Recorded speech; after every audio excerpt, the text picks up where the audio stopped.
กราบไหว้สาถวายความเคารพพระรัตนตรัยเจ้าแก้วตันสัพพการเป็นอย่างยิ่งกราบไหว้สาถวายความเคารพพระมหาเถรเจ้าครูบาอาจารย์เจ้าพระภิกษุสงฆ์องค์เน้นกุศลองค์ที่ฟังรายการอยู่ยังวัดวาอารามต่างๆกราบไหว้สาแสดงความนับถือทำพระกวงพิวัฒนวิกรมผู้อำนวยการสถานีคลื่นสีขาวเพื่อเจ้าประชารองเจ้าคณะอำเภอดอยหล่อเจ้าวาดวัดปัดตังเจริญเป็นอย่างยิ่งเจริญพรญาโยมศรัทธาสาธุชนท่านผู้ฟังทุกท่านที่ติดตามฟังรายการธรรมะภาคเจ้ารายการธรรมะจากยอดดอยดำเนินรายการโดยกระผมอัตมาภาพพระวรรณชัยชยานันโทวัดพุทธศรีคีรีตำบลบ้านแปะอำเภอจอมทองจังหวัดเชียงใหม่ชีวิตเป็นของน้อยทุกชราและความตายลุกลานอยู่เงียบๆสาธุชนท่านผู้ฟังทุกท่านวันนี้ได้มาปากันแล้วหลังจากหลายวันหลายอาทิตย์แล้วได้พบปะกันพอฝนตกลงมานักสถาต้องขออภัยอย่างยิ่งสัญญาณโทรศัพท์ ส่องอากาศใหญ่บ่สามารถที่จะส่งสัญญาณไปอย่างถี่ถ้วนเสถียรได้แม้การโทรศัพท์ปูกันเหมือนกันเพราะฉะนั้นต้องขออภัยไว้ณโอกาสนี้ญาโยมศรัทธาสาธุชนท่านผู้ฟังที่ติดตามฟังรายการธรรมะภาคเจ้าวันนี้มาปากันแถมแล้วศรัทธาท่ามกลางอากาศหนาวเย็นวัดพุทธศรีคีรีณตอนนี้อากาศหนาวนะศรัทธาอากาศหนาวเย็นขนาดนักอากาศหนาวลงมากระทันหันญาโยมศรัทธาก็ดูแลสุขภาพด้วยเนอะที่ฟังรายการอยู่ตอนนี้หรือใครไม่ได้ฟังรายการก็ตามเพราะว่าสุขภาพมีความจำเป็นสำคัญอย่างยิ่งร่างกายนั่นญาโยมศรัทธาฝนตกลงมาตลอดระยะเวลาทำให้การเดินทางออกอากาศก็ดีขัดตกบกพร่องไปไม่ได้ลงไปเจ้าบ้านเจ้าจองเก็บเกี่ยวเข้ากันปีนี้ความเสียหายเข้าก็เกิดขึ้นนักได้บ่ถึงบ่กี่เปอร์เซ็นต์ญาโยมศรัทธาได้เกิงเสียเกิงแต่บ่เป็นหยังสามารถอยู่ได้ในบางพื้นที่ฝนตกตลอดระยะเวลาฝนซึ่งวันค่ำบ่ได้หันตะวัน5 วัน 6 วันที่วัดพุทธศรีคีรีญาโยมศรัทธาสาธุชนท่านผู้ฟัง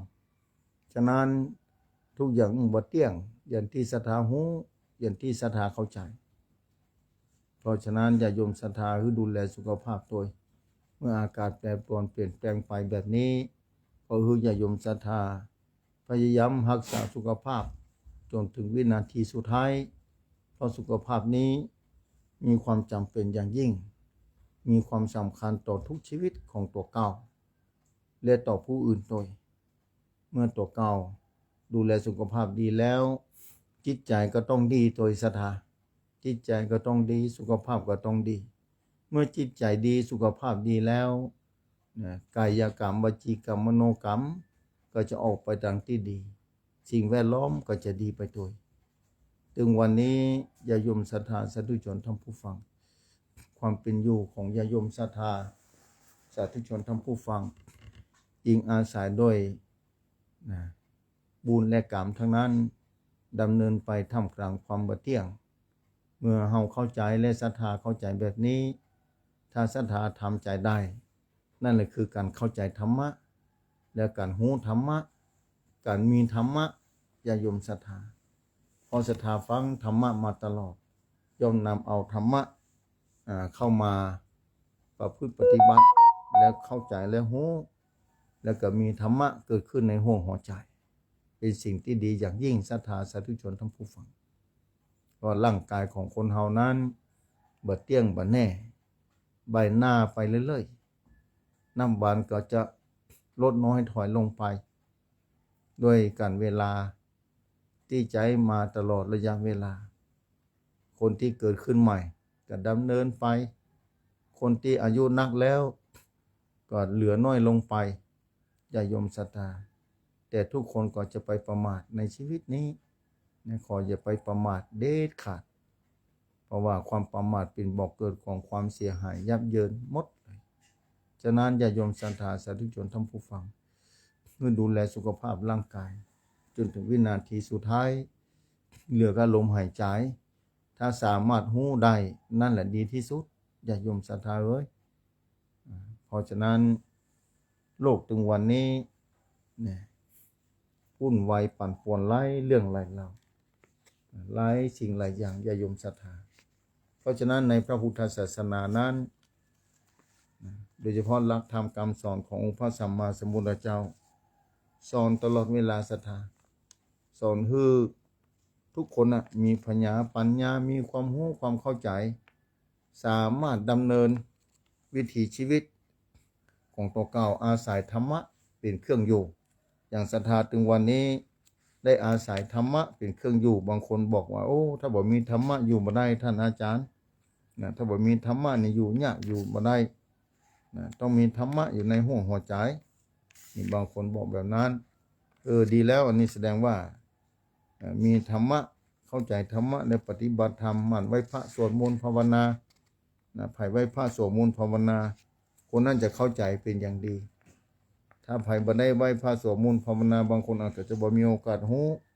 บ่มีโอกาสเข้าใจญาติโยมศรัทธาสาธุชนท่านผู้ฟัง อากาศหนาวเย็นตลอดเวลานี่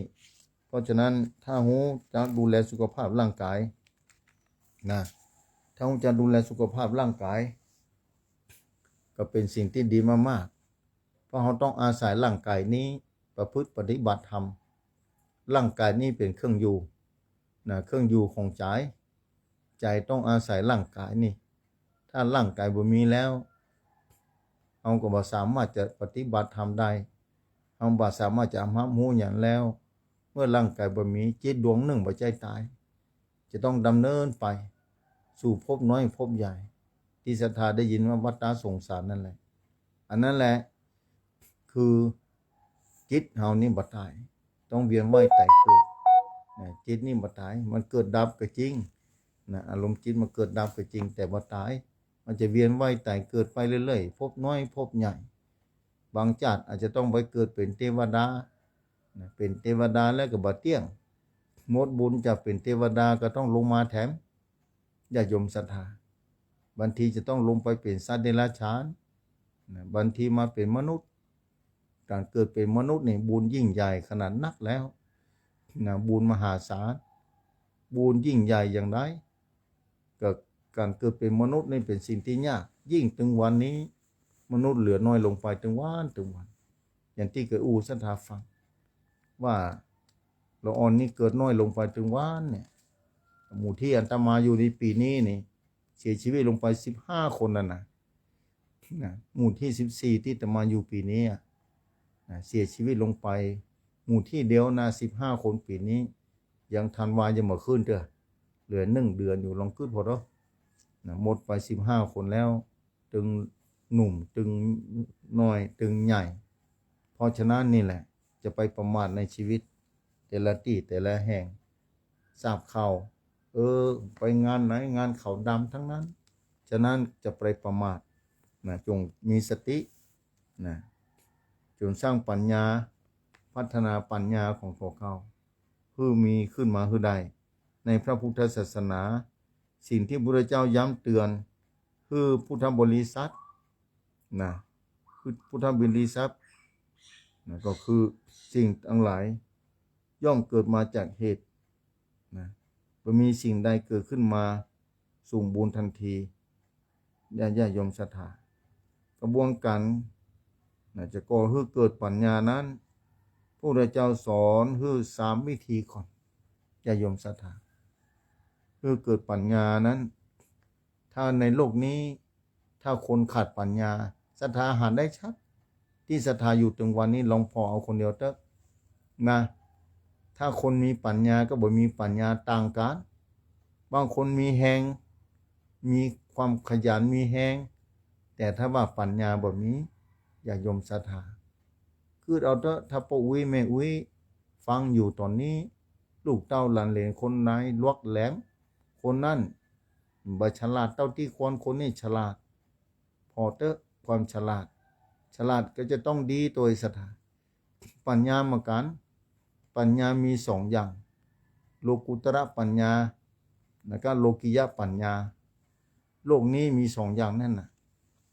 ปัญญานี่ถ้าอยากจะพัฒนาจะโยมศรัทธาพระเจ้าบอกไว้ถึง3ประการ1สุตตมยปัญญาปัญญาเกิดจากการฟังอันได้แก่การฟังการอบรมผ่องฟังการบรรยายธรรมะฟังธรรมะมรดกธรรมกำเมืองก็ได้นะฟังการอู้จาเสวนาฟังการระดมสมองอู้จาปรึกษาหารือกันอันนี้การฟังก็เกิดปัญญาปัจจุบันนี้โลกมันกว้างศรัทธานะโลกกว้างไกลจะยมศรัทธามีตำรับตำราคืออ่านไปละการอ่านตำราประเภทต่างๆอย่างนั้นอย่างนี้ก็เป็นรูดทางไปสู่หรือเส้นทางไปสู่ปัญญาเหมือนกันผู้ใฝ่หูย่อมได้รับความสุขจากการอ่านและผลิตแต่ผลออกมาจากปัญญาอันจะผลิตปัญญาขึ้นมาคือใดญาโยมศรัทธาสาธุชนท่านผู้ฟังที่ติดตามฟังธรรมะเป็นประจำก็ย่อมเกิดปัญญานั่นนะปัญญานี่คือการฟังนะอย่างศรัทธาฟังธรรมะแล้วเก็บไว้ภายในใจบางคนบอกอู้ไผบอกไผนี่เป็นต้นศรัทธาสาธุชนท่านผู้ฟังเพราะฉะนั้นปัญญานี่มีความจำเป็นศรัทธาปัญญามีความจำเป็นต่อชีวิตลูกเต้าหลานเลนศรัทธาเพื่อนฝูงก็ดีหู้ได้ดีคนที่มีปัญญาซึ่งกันและกันย่อมหู้ดีศรัทธาสาธุชนท่านผู้ฟังปัญญาคือความรู้ความเข้าใจที่ถูกต้องและดีงามปัญญาคือแสงสว่างแสงสว่างในปัญญานี่อย่างที่สองที่ทางพุทธศาสนาแนะนำไว้พระเจ้าแนะนำไว้จินตามยปัญญาจินตามยปัญญานี่คือปัญญาที่เกิดจากความคิดเรื่องต่างๆอย่างเป็นระเบียบเรียบเรียงอย่างเป็นระเบียบถูกต้องความคิดอย่างละเอียดลึกซึ้งเป็นสิ่งที่บอกเกิดแห่งความรู้ต่างๆที่มีอยู่เปล่าในโลกนี้จะมีแห่งหลายๆอย่างจะเป็นความรู้ที่เกิดขึ้นต่อๆกันไปจินตามยปัญญานี่เกิดจากความคิดเรื่องที่อันนี้มีเหตุมีผลเรื่องนี้เป็นแบบนั้นเรื่องนี้เป็นแบบนี้เรื่องนี้ถูกต้องเรื่องนี้บ่ถูกต้องนี่อย่าโยมศรัทธาสาธุชนอันนี้ปัญญาจินตามยปัญญามาจากความคิดความอ่านศรัทธาสาธุชนท่านผู้ฟังอย่างที่3ภาวนามยปัญญานี่อย่าโยมศรัทธาปัญญาเกิดจากการอบรมตัวเก่าโดยเน้นกระบวนการศึกษาจิตและภัยและ กายอย่างชัดเจนแยกกายศรัทธากระบวนการจิตและกายเนี่ยอันนี้คือการภาวนามยปัญญาเข้าใจความสัมพันธ์ระหว่างกายกับจิตเมื่อรู้ว่าใจเป็นนายกายเป็นเบาก็คือการฝึกจิตควบคุมจิตคือฝึกจิตควบคุมจิตจนกระทั่งมีความสงบสามารถนำไปตรึกตรองเรื่องราวต่างๆได้อย่างแตกฉานศรัทธาอย่างเป็นระบบระเบียบสงบบ่วุ่นวายคนที่ภาวนาได้ที่แล้วทำงานก็มีผลต่างประเทศเพิ่นก็ยอมรับศรัทธาถึงวันนี้หลายพื้นที่หลายประเทศนำเอาข้าราชการนี่ก่อนทำงานนี่ก่อนจะทำงานนั่งสมาธิ10 นาทีพ่อง15 นาทีพ่องแบบนี้อันนี้แต่จะมีผลมีประสิทธิภาพในการทำงานเพิ่นวิเคราะห์วิจัยออกมาแล้วก็จะมีความสุขเกิดขึ้นในขณะนั้นพุทธเจ้าพุทธพจน์ที่บอกไว้ที่ถ้าจำบ่ผิดท่านตั้งจิตตังสุขวหังจิตที่ฝึกดีแล้วน้ำสุขมาฮือเพราะฉะนั้นต้องฝึกที่จิตฝึกที่จิตอย่างเพิ่นว่าไปภาวนานี่หยังก็ฝึกจิตตัวเก่าเพื่อได้พักผ่อนเพื่อได้อยู่กับที่แล้วก็เกิดมีปัญญาฝึกจิตแล้วมีปัญญาถ้าจิตสงบแล้วจะคิดอัญญาได้ทีท่วนจะไปหาจินตามยปัญญานั่นก็คือถ้าเฮาภาวนาจิตมันสงบศรัทธาคิดอัญญังก็ได้คิดอัญญังก็รอบคอบความเรียบร้อยดีงามของจิตนี่มันจะรอบคอบถึงวันนี้จะโยมศรัทธาสาธุชนท่านผู้ฟังแล้วจะตรึกตรอง เอาจิตที่ภาวนาเนี่ยมาสามารถตรึกตรองอันอย่างถูกอันอย่างผิดได้ชัดเจนพอมาถึงวันนี้โลกมันวุ่นวายซับซ้อนนะถ้าขาดปัญญาแล้วเหมือนกับว่าไฟมันลิบหลีลงไปเมื่อไฟบ่แจ้งอย่างเมื่อคืนเนี่ยอย่างที่ฝนที่ตกมันนะตะวันบ่ออกมาเนี่ยที่ไหนก็วุ่นวายไปหมดมันมืดมันบ่แจ้งฟ้าบ่สว่างนี่อันนี้ความสว่างของดวงอาทิตย์แต่บ่เต้าจิตใจที่มันสว่างเตื้อดวงอาทิตย์ส่องได้เฉพาะเมื่อวันส่องเมื่อคืนบ่หารแต่จิตใจคนเฮานั้นส่องไปถึงเมื่อคืนเมื่อวานไปโดยส่องได้ตลอดระยะเวลาชีวิตที่มีอยู่และจะไปต่างหน้าแทนญาติโยมศรัทธาสาธุชนท่านผู้ฟัง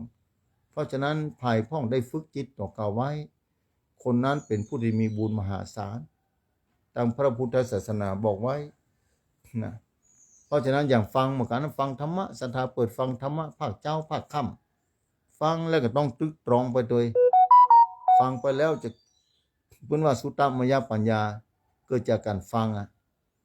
แล้วจินตมยปัญญาพอฟังแล้วจิตมันจะคิดมันจะกึศออกศรัทธา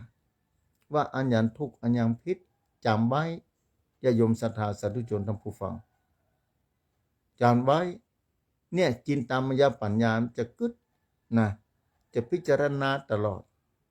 คนเฮาเกิดมาต้องอาศัยแบบนี้พระพุทธศาสนานี่มีความจำเป็นต่อชีวิตแบบนี้ภายพ่องได้เกิดมาเจอพระพุทธศาสนาคนนั้นมีบุญมหาศาลศาสนาพุทธบ่ใจสอนขึ้นล่ำขึ้นลอยคือเป็นสกุยเศรษฐีเป็นเศรษฐีก็ยันตุกอยู่ดีแต่สอนคือหัวใจความตุกปนตุกมันจะพ้นอย่างไรวันนั้นอู้ตัวศรัทธาญาติโยมศรัทธาถามบอกว่านี่จะพ้นทุกข์ต้องอาศัยปัญญาภาวนามยปัญญานี่มีความจำเป็นต่อชีวิตพุทธศาสนานี่สอนให้พ้นทุกข์เส้นทางข้ามวัฏสงสารพอบางคนเปิ้นมีเป็นสุขวยเศรษฐีเปิ้นยันทุกข์เป็นห่วงทรัพย์สมบัติเป็นห่วงลูกหลานเป็นห่วงนั่นห่วงนี้อันนี้นี่ยังทุกข์อยู่แต่ถ้าเราเข้าใจว่าทุกอย่างมันบ่เที่ยงทุกอย่างนี่จะต้องละไปในโลกนี้คนนั้นจะเบาที่สุดจิตเบากายเบาจิตเบากายก็เบาจิตก็เบามันโล่งถ้าศรัทธาเข้าใจคำว่าโล่งเนี่ยมันบ่อึบนะมันบ่ปิดมันบ่บางมันโล่งเวลาศรัทธาไปไหนบ่ติดจราจรบ่ติดขัดมันสะดวกกว่าลองขึ้นพอศรัทธามันโล่งแบบนั้นถ้าจิตเบากายเบาเนี่ยการเดินทางของชีวิตก็เหมือนกันการเดินทางของชีวิตเนี่ยถ้าบ่มีอุปสรรคมันจะม่วนขนาดไหนแต่ภัยจะหนีพ้นเรื่องอุปสรรคในชีวิตเล่าศรัทธาทุกชีวิตนะจะโยมศรัทธามีอุปสรรคหมดเลยแต่ถ้ามีปัญญาเนี่ยเป็นว่าภาวนามยปัญญาอย่างที่ว่าถ้ามีปัญญาเนี่ยสามารถจะแก้ไขอุปสรรคต่างๆที่เกิดขึ้นมาได้สามารถแก้ไขได้แก้ไขไม่ได้นอกจากจะเพราะกรรมที่ส่งผลมาให้เฮาบ่สามารถจะแก้จะต้องใช้กรรมได้แต่จิตใจแก้ไขจิตใจได้ด้วยการปล่อยวางอันนี้คือวิธีการแก้ไขปัญหาที่เกิดขึ้นจากกรรมชาติก่อนปล่อยวางได้สมัยพุทธกาลปะเลอะสมัยพุทธกาลนะสถาเจอปัญหาต่างๆนานาเพราะกรรมไปทูลถามพระสัมมาสัมพุทธเจ้าผู้เจ้าก็บอกมากรรมจากปุ้นมาจูจอดหลอดถึง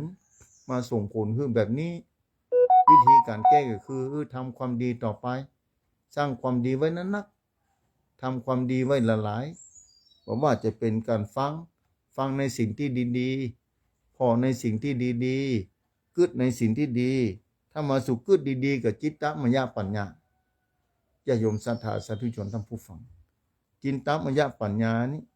กึศตรึกตรองหาสิ่งที่ดีงามด้วยเหตุด้วยผลเนี่ยญาติโยมศรัทธาศาสนาพุทธนี่ยากแก่การจะได้มาพบมาปะมาเจอมาปะศรัทธาบ่ใจจะพบปะง่ายๆภายพบปะแล้วก็เป็นบุญนะได้หันนะบ่ศรัทธาเตื้อก็ตามเถอะแค่ได้หันส่งสายไว้ก่อน ว่านี่สีเหลืองเปิ้นนุ่งเหลืองห่มเหลืองนี่มันเครื่องหมายหยังกันแน่เป็นจะได้ต้องห่มแบบนี้ นี่เป็นเพศบรรพชิตเพศนำบวชในพระพุทธศาสนานี่ฝรั่งเปิ้นก็หารเปิ้นก็สงสัยนะนี่เพศนำบวชเปิ้นห่มแบบนี้กะอันนี้นำบวชในพระพุทธศาสนาอันนี้ศาสนาพุทธกาแบบนี้ศาสนาพุทธและศาสนาพุทธสอนอันยังหานี่คำถามจะตัวมานี่สำหรับคนที่มีบุญนะคนที่บ่มีบุญเตื้อหารมีบุญน้อยกับหารแค่ได้หารด้านนะบ่สงสัยบ่หยังเฉยนี่แต่คนที่มีบุญเนี่ยนี่ศาสนาพุทธนี่ศาสนาเพิ่นสอนอันยังหานี่อันนี้จะตัวมาทันทีฝรั่งเหมือนกันอย่างที่เกี่ยวแต่สถานีหลายครั้งหานครูบาอาจารย์เดินทางไปต่างประเทศโดยเฉพาะหลวงปู่ชาสุภัทโทนะอำเภอวารินชำราบจังหวัดอุบลราชธานีพุ่นนะญาติโยมศรัทธาเพิ่นก็เดินทางโดยลูกศิษย์ของเพิ่นน่ะฝรั่งเพิ่นมาถามนะอันนี้เป็นอันยังเป็นจะได้บ่มีเส้นผมต้องปรุงผมนี่บ่มีกิ้วก็บ่หันมีนี่เพิ่นก็สงสัยแล้วนี่คนมีบุญนะศรัทธาหานแล้วจะสงสัยใครฮู้นี่ใครหาเหตุผลนี่แบบนั้นศรัทธาเพราะฉะนั้นถามหลวงพ่อชาลูกศิษย์ว่าฝรั่งเพิ่นมาถามนั่นหลวงพ่อเพิ่นถามว่าได้ผมว่านี่นักศาสนาเพิ่นสอนอันหยังเพิ่นถามหลวงพ่อเฮ้ยนี่หลวงพ่อบอกเนี่ยได้ดีหาและใส่แลขวาหันบ่หินเอาบ่หินก้อนหันมากำเนาะคือเพิ่นกามเนี่ยคือเพิ่นโยกพอถามเพิ่นว่ามันหนักวะถามเพิ่นเนาะฝรั่งบอกว่าหนักเนี่ยแล้วปล่อยลงเนาะเอาบ่หินนั้นวางลงบอกเพิ่นกำลูกศิษย์ก็บอกฝรั่งนะปล่อยลงกำเนาะแล้วมือเปล่าเราถามเพิ่นว่ามือเปล่าเนี่ยมันเบาวะฝรั่งเพิ่นเบาศาสนาผู้สอนอันนี้เพิ่นบอกนี่วิธีการสอนง่ายๆบ่ได้สถาเปรียบเทียบคนมีปัญญาเพิ่นจะฮู้ทันทีเลยถึงวันนี้เฮาแบกของนักศรัทธาแต่ละคนเนี่ยบอกว่าญาติโยมศรัทธาคนไหนบอกว่าไผก็ตามบอกว่าพระสงฆ์องค์เจ้าต่างคนต่างแบกของนักแต่ถ้าไผฮู้ไผมีปัญญานะสามารถปล่อยวางลงได้มันก็โล่งมันก็เบาโซ่ศรัทธาโล่ง เนี่ยความเบาเนี่ยมันเป็นแบบนั้นเบาใจเบากายเพิ่นว่าเนี่ยใจมันเบากายก็เบาบ่ต้องโยกของนัก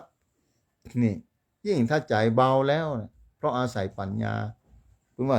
ภาวนามยปัญญาที่เพิ่นไปภาวนากันนะก็ต้องการความเบาต้องการความโล่งนะต้องการให้เกิดความแจ้งภายในจิตใจว่าเป็นจะได้คนเราต้องเกิดมาเป็นจะได้จะต้องทุกข์เล่าบ่ทุกข์บ่ได้กะเกิดมานี่เป็นปัญหาชีวิตของทุกคนที่เกิดมาทุกเกิดมาจะต้องทุกข์นะทุกคนเกิดมาจะต้องทุกข์บ่ทุกข์บ่ได้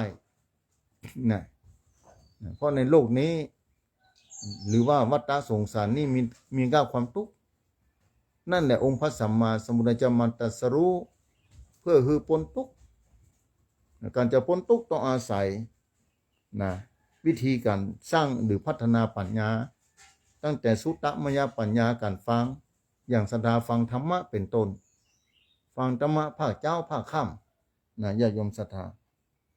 ฟังธรรมะภาคเจ้าภาคค่ำนะอ่านหนังสือธรรมะฟังตั้งสถานีวิทยุนี่พอตั้งโทรศัพท์มือถือนี่ญาติโยมศรัทธาแล้วมาพิจารณานะมาคิดนะมาพิจารณามาคิดเนี่ยจินตามยปัญญาเกิดจากความคิดนะพอคิดแล้วก็มาวิเคราะห์วิจารณ์ด้วยกันภาวนามยปัญญาให้จิตมันสงบก่อนคิดบ่ออกนะบางอย่างก็คิดบ่ได้เพราะปัญญาบ่เพียงพอเท่าต้องอาศัยภาวนามยปัญญาในการอบรมจิตตัวเก่าบ่ฮื้อแซ่บ่ฮื้อใส่คืออยู่กับตี้ก่อนอย่างคนเฮาแยกกันนักเราไปมันก็อิดศรัทธาเที่ยวหญ้าเที่ยวสวนทำงานนั่นนี่ร่างกายมันก็อิดเหนื่อยพุทโธอิดขอพักสักกรรมเถอะย่างพักสักกรรมพอย่างพักสักกรรมรู้สึกว่ามีบาปมีแรงขึ้นมาทำแล้วนี่ศรัทธา มีบ่ามีแหงขึ้นมาทำแล้ว สามารถจะไปแง่ต่อเพี้ยวต่อได้ย่าในมนอุกนี่เพี้ยวต่อทำต่อได้ หรือว่ายกของอย่างใดอย่างหนึ่งก็สามารถจะยกขึ้นได้ อันเนี้ยเพื่อจิตได้พักผ่อนด้วยการภาวนา นั่นคือบางคนเราต้องไปที่วัดอย่างเดียวว่าท่านอาจารย์บจายอยู่ที่บ้านก็ได้ที่ไหนก็ได้ถ้าว่าบุญบารมีเปลี่ยนปอมันก็อยู่ที่บ้านก็ได้ที่วัดก็ได้ที่ไหนก็ได้มาพอลมหายใจเข้าออกเพื่อได้พักพอลมหายใจอานาปานสตินี่มันคุ้มสมถะ40ของหมดเลยจะยมศรัทธาสาธุชนท่านผู้ฟังเพราะฉะนั้นพยายามศรัทธาภาวนานี่คือจิตอยู่กับที่จะคืออยู่ที่ไหนท่านอาจารย์วันนั้นมันเกิดนาท่านอาจารย์นะมันไม่ได้อยู่กับที่มันไปตลอดขนาดนอนแล้วอย่ามาเกิดอยู่นะนอนบัดลาบัดได้เกิดคืนหุ่งนี่จิตมันไม่ได้พักผ่อนศรัทธานี่แหละวิธีการภาวนามยปัญญาอาศัยอุปกรณ์ต่างๆพระพุทธเจ้าวางไว้40กล่องก่อนเนาะ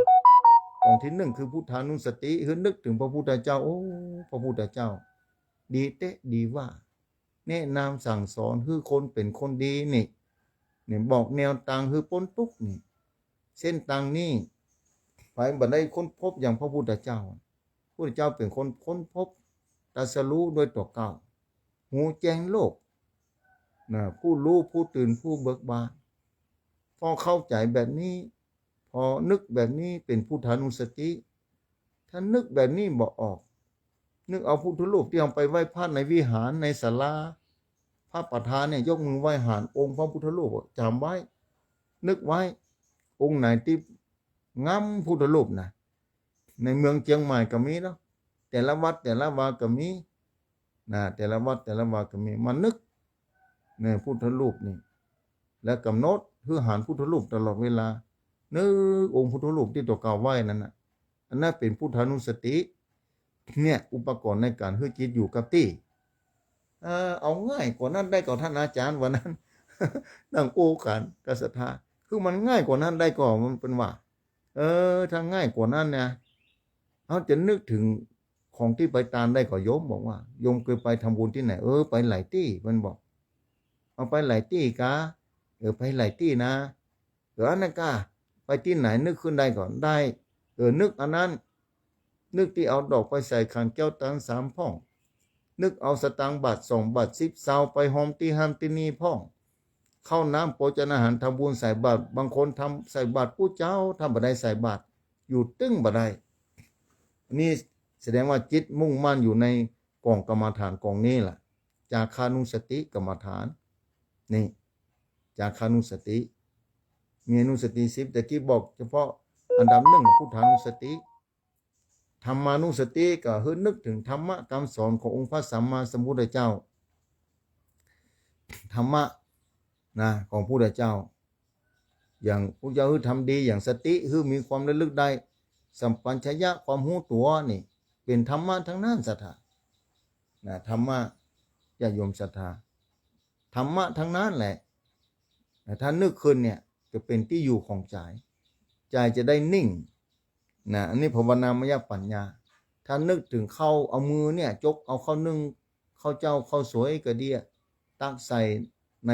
นบาตรพระสงฆ์องค์เนนออกบิณฑบาตยามเจ้ามานั่งกึดนั่งภาวนานี่ถ้านั่งภาวนาแล้วกึดอย่างบอกกึดบุญที่ตัวเก่าได้ทำนี่แหละเป็นจาคานุสติ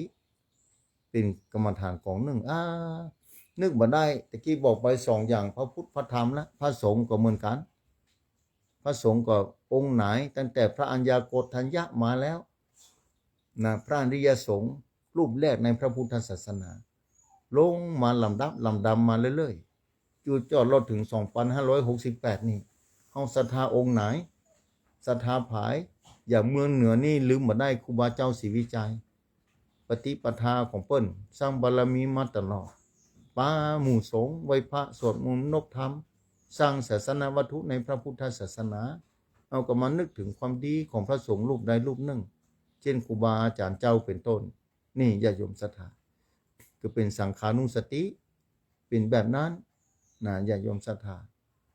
ถ้ามานึกถึงตัวเก่าว่าเฮามีศีลกี่ข้อฮะนั่งภาวนาเพิ่นภาวนาพอลมหายใจเพิ่นภาวนาเอามันบ่สงบมันนึกเฮานี่ตั้งแต่เกิดมาเนี่ยเฮาเคยรักษาศีลข้อ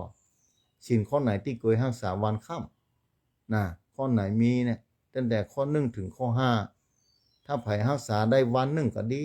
ครึ่งวันก็ดีนี่บางคนไปนอนวัดนอนวาไปรักษาอุโบสถศีลนะอุโบสถศีลเฉพาะวันพระนะอุโบสถศีลนี่ขึ้น15ค่ำแรม14 15ค่ำญาติโยมศรัทธาอันนั้นแหละศีลที่ตัวเก่าไปรักษาเนี่ยมันนึกภาคภูมิใจดีใจโอ้เฮาก็รักษาศีลกับเปิ้นวันหนึ่งคืนหนึ่งเหมือนกันเนาะแค่คือมันจิตมันเป็นความสุขเกิดขึ้นภายในใจ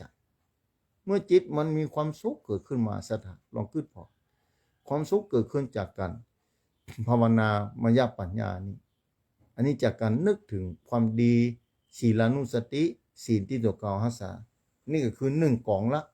ใน40กล่องอันนี้อนุสติ10กล่องตั้งแต่พุทธานุสติธรรมานุสติสังฆานุสติเทวดานุจาคานุสติศีลานุสติเป็นต้นนะถ้านึกถึงร่างกายเวลานั่งนะศรัทธาทั้งหลายมันกึดไปมันบ่มีที่ลมหายใจนะท่านอาจารย์วันนั้นเนี่ยได้ดีมันนั่งพอต่อเก้านะครับนั่งพอต่อเก้าได้เหมือนกันค้าว่ะก็ได้นะครับบอกนั่งพอต่อเก้านั่นกับเวลานั่งสมาธิพอจะได้พอว่าร่างกายเฮามีอย่างพ้องตั้งแต่หัวเพียวตีนนี่ตั้งแต่ตีนเพียวหัวนี่มีกี่อย่างไล่นับพอกอะถึง32อย่างก็ค่อยนับไปนะตั้งแต่ผมนี่เส้นผมบางคนยาวสั้นสีดำสีขาวบางคนบ่ตันเท่าเด้อเส้นผมขาวแล้วลองขึ้นหัวสดาคือเส้นผมนี่ถ้าบ่สระผมนี่มันจะอิดก่อนเนี่ยบ่อาบน้ำวันเดียวมันก็อึดอัดแล้วร่างกายมันตุกขนาดไหนต้องชำระร่างกายเส้นผมแถมซ้ำบางคนสีขาวไปซ่อยามาย้อมสารเคมีเข้าในร่างกายแถมแล้วความทุกข์เพิ่มขึ้นเนี่ยต้องอาศัยปัญญาจินตามยปัญญาและภาวนามยปัญญาเนี่ยอย่างการฟังนี่เหมือนกันเนี่ยการพอร่างกายนี่จะเป็นส่วนหนึ่งในการภาวนานั่งบางคนว่าไปนั่งบ่ได้นะท่านนั้นจำบ่หานในญาณวันนั้นสตามาบ่หานเนี่ยท่านอาจารย์เนี่ยไปหานอย่างเพิ่นบ่ใช่คือหานเนาะนะอันนี้ถ้าใครหานก็ใครหานเนี่ยหานร่างกายนี่ก็บอกเวลานั่งพอร่างกายตัวเก่าหั่นมันได้เหมือนกันก็ได้นะครับบอกเวลานั่งน่ะพอเส้นผมน่ะลงมาแผ่วตีนน่ะมีกี่อย่างลองนับพอเนาะหันกี่อย่างมาบอกกับเนยนี่มาปิ๊กมาเห็นกำมาบอกโอ้มีหลายอย่างเนอะจำได้แบบเสียงเฮ้ยทีนี้เนี่ยแสดงว่าเนี่ยอุปกรณ์ในการคือจิตอยู่กับที่จิตจะได้สงบเนี่ยคือว่าภาวนามยปัญญาเมื่อจิตสงบอยู่กับที่อยู่ร่างกายก็ได้ศรัทธาสาธุชนทั้งผู้ฟังเนี่ยพออยู่แบบนี้ปุ๊บเนี่ยจิตก็จะบริสุทธิ์เพราะมันอยู่ในร่างกายเนาะมันไม่ได้กึดหายกึดดีกับผายไม่ได้กึดหายกึดดีกับผายกึดในร่างกายตัวเก่ามีอย่างพ้องอีกว่าร่างกายนี้เป็นจะได้พ้องอีกเนี่ยศรัทธาสาธุชนบ่ใจของยากบ่ใจของยากวิธีการพระพุทธเจ้าวางไว้เนี่ยง่ายๆนะพอมาพิจารณามันร่างกายเฮาบ่ได้นี่50 60บางคน30 40 50อย่างมันเวยแต่เวยว่าอายุถึงตอนนี้แล้วเดี๋ยวบางคนก็สุขภาพร่างกายมันบ่เหมือนเดิมนะวันนั้นถ้าได้แล้วทำ67แล้วนั่นก็เหมือนแต่ก่อนเฮ้ยเนี่ยอันนี้คือความเปลี่ยนแปลงของร่างกายถ้าพิจารณาแบบนี้จะขึ้นสู่วิปัสสนาธรรมะนี่ปัญญาจะพัฒนาขึ้นนะศรัทธานะวิปัสสนาจะได้วิปัสสนาว่านี่มันบ่เที่ยงโดร่างกายห้ามถึงบ่อยู่นะมันถึงจะไปที่ติ๊กนะตากับฟ้ากับฟังหูบ่ใครได้ยินที่บางคนนะเส้นผมก็จากดำเป็นขาวแล้วร่างกายกับตะกอนแข็งแรงจัดดีมา